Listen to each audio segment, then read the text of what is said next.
Josin here's a Kilmaluak. Ashin as a cloch Kilmaluak.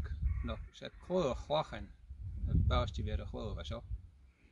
Agus stoi machúl sin agad stoi éclis maluach.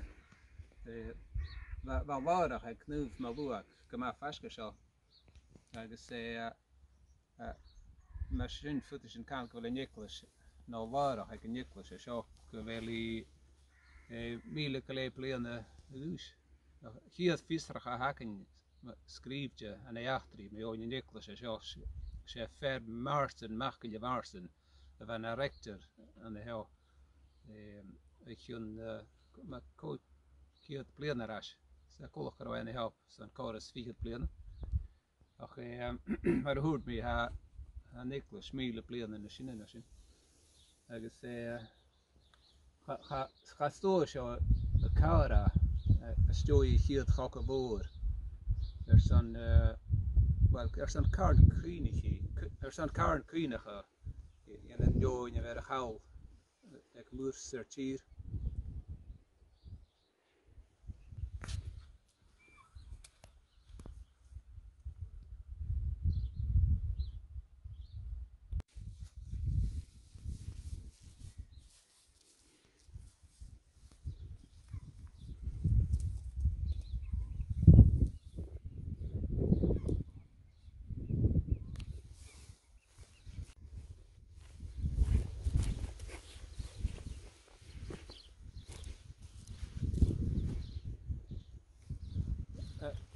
Ar éir spial eachtarí, bheith straight a hen an a hell, gyda'r sé túb a chlo.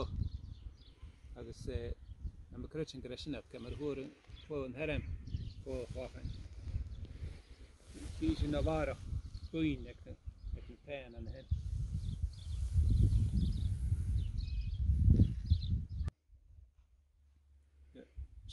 Seo agad a chwach hwy ag Eoghann agus y fen. Agus yn Eoghann. Eoghann fen yn y siar anistid is yn herem Eoghann yn bhig. Agus fe yma yn yma las y sgir fe seo. Ar sael fe seo le cael ar i Shackleton. Agus wel sé nar na seolar ar ein Shackleton gan an Antarctic. Cha Urras Ianna cóir gá a ríchid dhuinn gá as a jói hiatrap agus wat ar a fácail ar Eilein 11 as an Antarctic agus wat beo an a hen de giche penguins agus ráin cuideach cáras céir míos agus a bhís gan a rinne talach ar na chunig at a Taic san na sláh sin ar a bhisach rád a dul a dhéan Eilein go brach. Bheit Eoghann an bhig cardach dhuine ar túb me henne ver. Agus well bheith sé bheith ar a tócail as an nuan thuig rúb pár sé bé. Céist ní cuí bara agus bheit cuineag me henne ver ar Eoghann agus Bhòrd na bhí a mara másta sa gceamra. Bhí Eoghann bhí at cáir a thula gropa gena bhalt a chur a féim. Dat bheith héin chá bheith chaolbach rys a rí cruatal dat na bheith seolbach go háir as an Antarctic.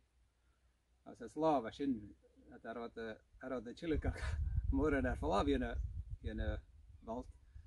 As bhí me henne ver bhí denam na maracan agus scríbu a bhútal.